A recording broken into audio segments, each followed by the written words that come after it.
So Sonic Adventure is the first game that really brought Sonic the Hedgehog into the world of 3D games. It has 6 playable characters, each with their own story mode and different playstyles. And, as you probably already know, it sucks! Look, I'll make a deal with you. I'll say that it's alright for anybody to like this game, but it's not alright to say that it's objectively a good game, cause it's not. Now I want to make it clear that I'm not complaining about the technical issues with the game. I know it was made a long time ago. I'm not going to spend a lot of time talking smack on the graphics either.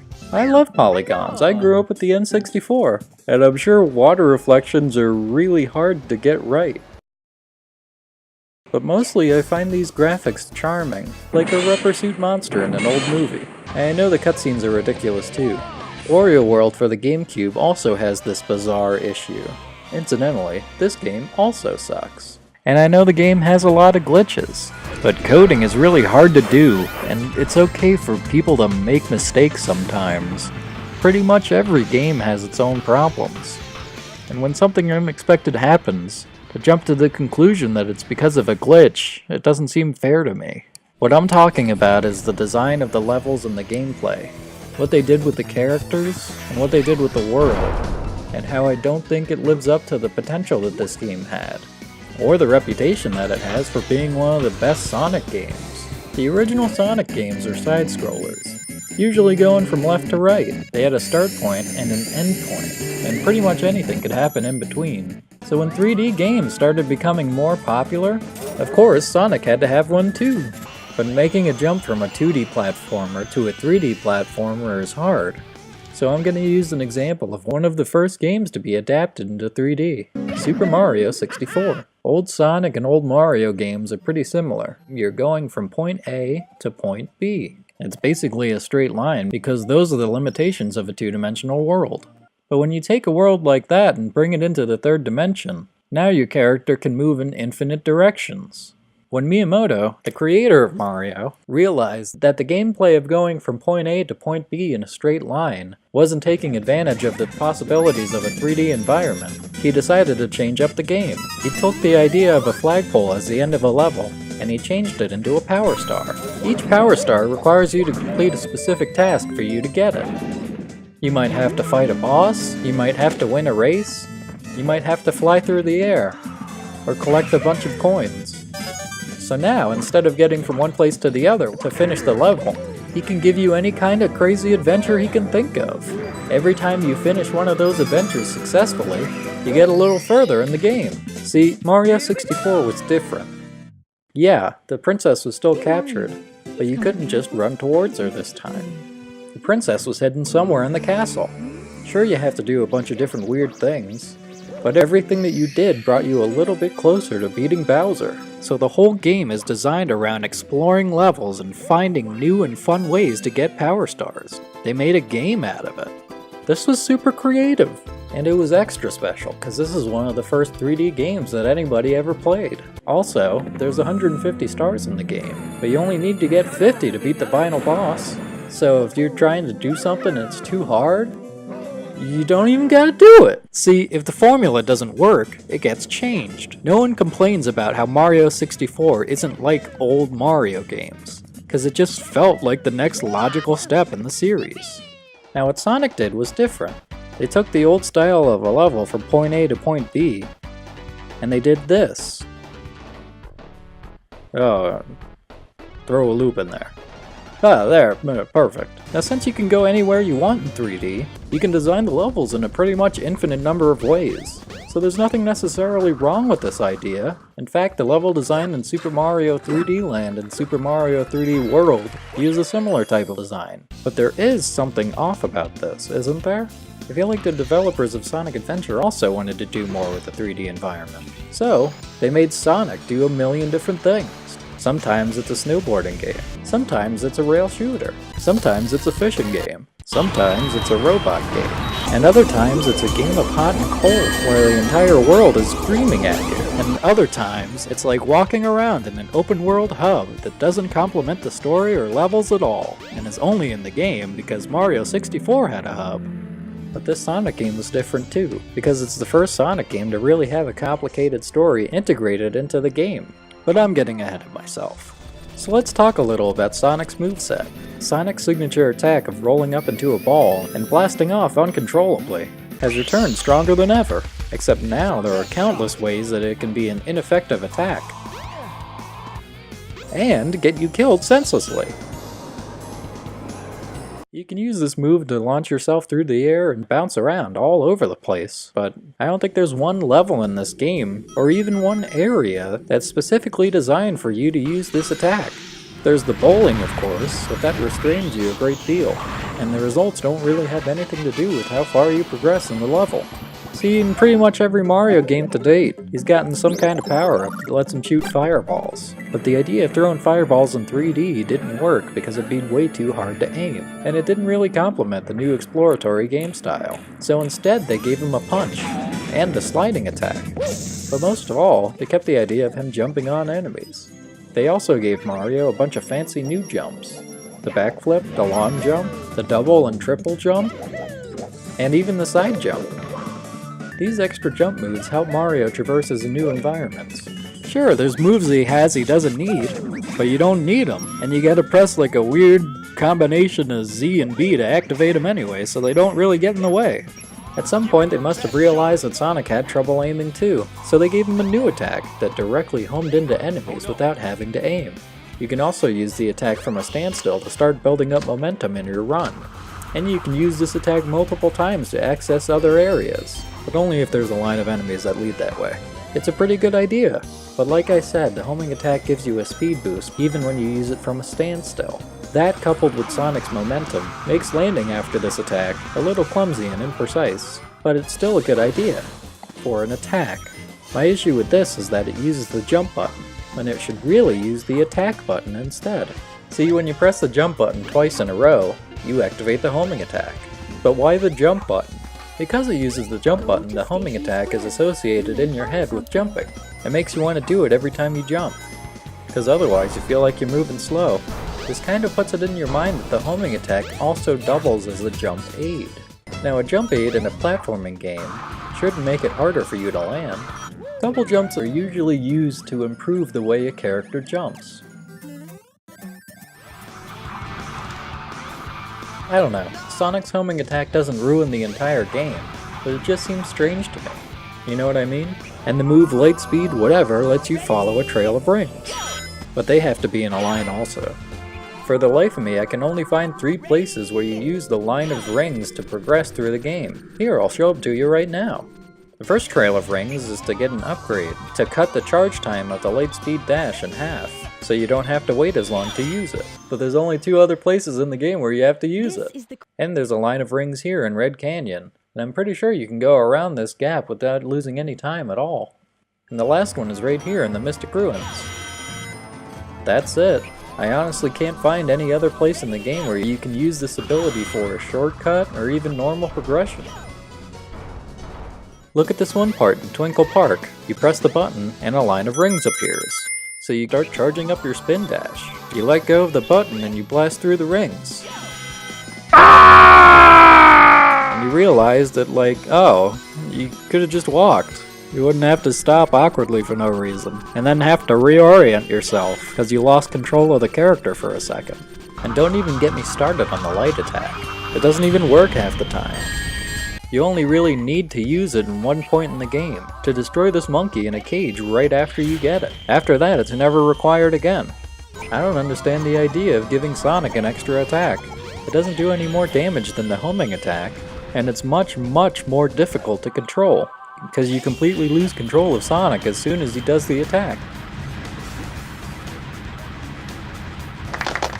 I even performed an experiment using all of Sonic's attacks, and their effectiveness on destroying enemies. Here's homing attack. Okay, here's the spin dash.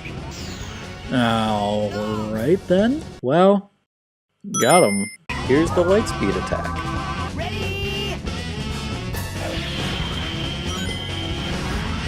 Okay, so the game puts you in lots of different gameplay situations, but for most of the time you don't really have any reason to be doing the things you're doing. In a lot of the levels you're looking for emeralds, but then in other levels you're just trying to get to the capsule at the end. In the casino level, you have to play pinball to win a bunch of rings. To make a pile so high you can climb it up to the Chaos Emerald. But Tails can already fly! And he's right there, he could just grab it. Look at him! He can't not fly! I mean, it's not like they had to actually pay for the emerald. They clearly have no qualms about stealing things right in front of people's faces. How'd they even know if there was an emerald in the casino if the only entrance is closed? Wait, what does that say? When you play through this game, the levels seem really disconnected. Mainly because between each level you're sent back into the hub world. And there's really no sense of direction that leads you from level to level. You can argue that the story prompts these levels in its masterfully crafted cutscenes, but let's check out the sequence of events in this part of the game. Sonic is looking for Tails because their plane crashed, but instead he finds Amy and completely forgets about his likely dead friend. He decides to hang out with her instead. Then, he sees a giant robot, and instead of just destroying the robot, which would take 2 seconds,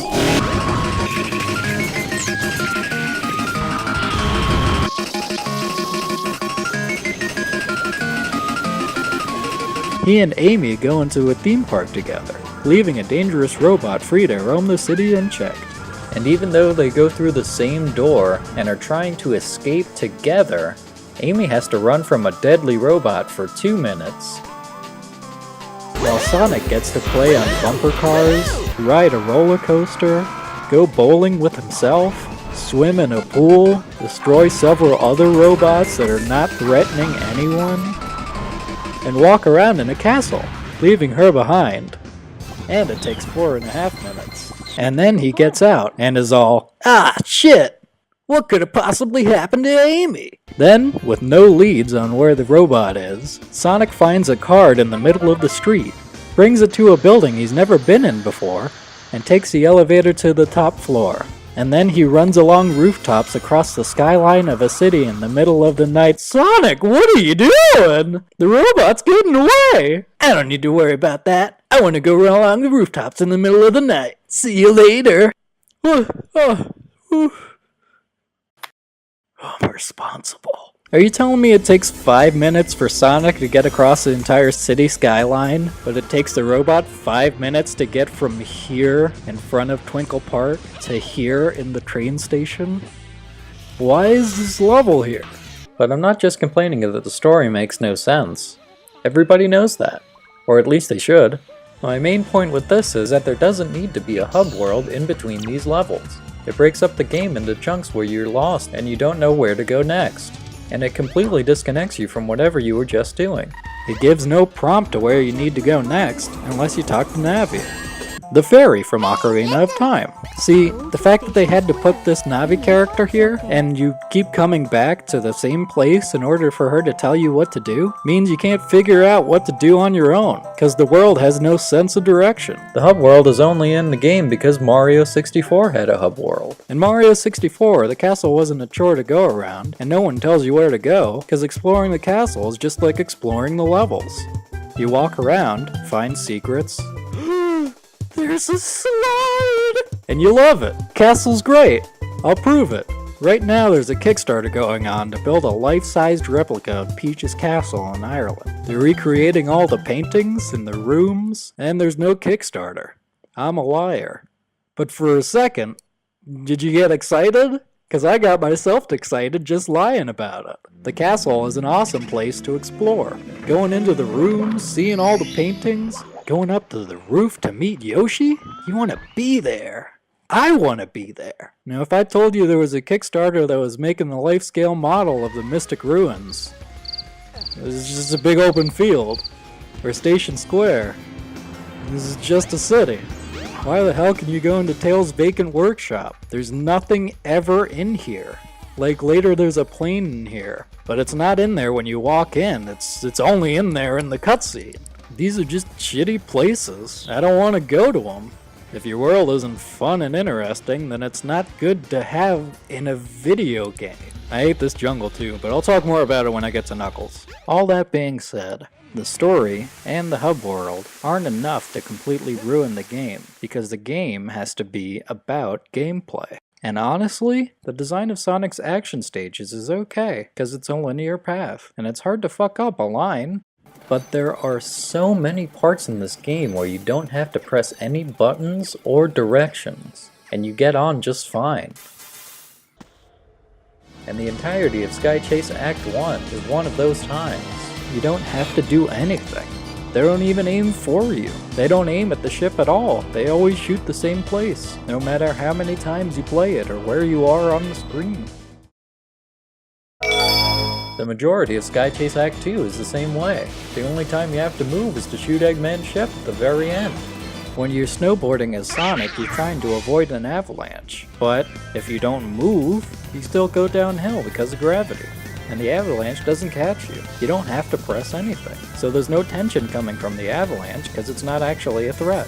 It's just a pretend threat. I understand that the point of Sonic is to go fast, and he does seem to be moving, but this is supposed to be a game, you know? Like, the difference between a game and a movie is that a game is interactive. If things just happen without you having to press buttons, then there's large portions of this game that stop being a game. This happens even in the most famous part of this game, when you're trying to escape from the killer whale. As soon as you hit that first speed boost, you don't have to press any directions, avoid any obstacles, or even jump. Sonic is continuously forced onto other speed boosters and ramps that launch him forward regardless of the will of the player.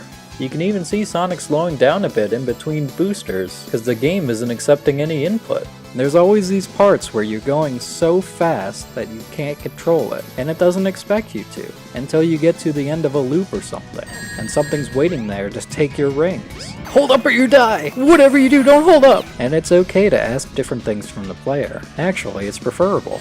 But putting opposing prompts one after the other creates a lot of starting and stopping. It breaks the momentum of the game and stops it from having the flow of a cohesive and fun level. And the whole game is full of this nonsense. It breaks the momentum because it literally makes you stop, slow down, and turn around, usually multiple times. Let's stop here for a minute, because I want to talk about geometry. Let's imagine there's a big blue ball, and imagine it's on a line. If the line tilts, the ball rolls in that direction. So now imagine a line that extends into another line to form a 90-degree angle. Now, no matter which direction the ball comes at this angle, it's going to meet with a lot of resistance. And if you look at any Sonic game, there are right angles everywhere. Like, you can't get away from them. One of Sonic's most iconic level aesthetics is a checkerboard. Here's an example from Sonic Colors. Look, there's a ledge here. There's not even close to anything. You just run it over, and like, you don't get hurt or lose rings or fall in a pit. There's no enemies. There's a checkpoint right there. So, well, this is just a right angle in the middle of a slope. Would my gameplay experience have been much more enjoyable if I had jumped over it? Wouldn't it be better if the levels were designed as like a series of slopes? Like you never had to stop running, really. There would be layers above and beneath you. So when you mess up, you fall down to a slower path. You end up with the worst finishing time. Or if you make a mistake, you can end up in a loop or hitting a bumper that sends you back to a previous checkpoint. But in a way that also speeds you up when you land, so you don't have to gain your momentum back. That way you have an opportunity to fix your mistake, and continue through the level quickly. In this scenario, the openings and opportunities for you to climb up the levels to the fastest path would require you to think and react quickly, maybe take some chances. That way it would be dependent on the player's actual speed to determine how fast they can finish the level. And since you're not as afraid of falling, because you're not afraid of unnecessary deaths and dramatic slowdowns, you're much more encouraged to try to get to the highest, most difficult route that's also the fastest in the level. I've never seen a Sonic game have levels that change or reward you for actually going fast. It doesn't really change the levels at all. It seems like you can just go slowly and you beat the level just fine. And when you do go fast, the game doesn't give you enough time to react to what's coming. You can probably fix this by taking Sonic's character and shrinking it down a bit. Also, Sonic shouldn't be focused on the middle of the screen, he should be off to the left. This would give the player more time to see and react to what's coming towards him. In a 3D scenario, Sonic would be closer to the bottom of the screen, probably with a more tilted camera so you can see what's ahead. That would make things a lot more fair. You can experiment with different playstyles, like have a level where there's a ball and chain around your shoe that throws all of your momentum off. But you can also use it to break down walls if you're going fast enough. Do one level where it's shaped like a zigzag and you have to keep climbing up the whole time, and the better you do on each zig and zag determines how many levels you launch yourself up to. Like the momentum of your jump determines which bumper you land on. Maybe you can even do a thing where Sonic gets faster the more rings he collects. Like when you collect 50 rings and turn into Super Sonic. Except every 10 rings you get a little bit closer to a maximum top speed. That way the rings aren't just Sonic's health system, they become important to finishing the game. You can even have it revealed at the end that there was a timer, like in Metroid, but the actual time you finished in determines how well you do with saving the world. These levels would be really fast-paced anyway, and they'd be easier the more you play and memorize them. But it's still up to the player to be fast enough to stop Robotnik in time. If you want a game to go fast, let the people go fast. And let them have fun. Instead we got waiting on platforms, hitting switches and dying and slowing down. But, in all honesty, the Sonic levels are basically straight lines. And they're not terribly difficult or unfair, so if you can laugh at the cutscenes and make sure you listen to Navi, you'll get through this part of the game no major problems. It's very playable. Anyways, part 2. Hey you guys, thanks for watching. Remember to like, comment, and subscribe. And Patreon, you know the deal. See you later.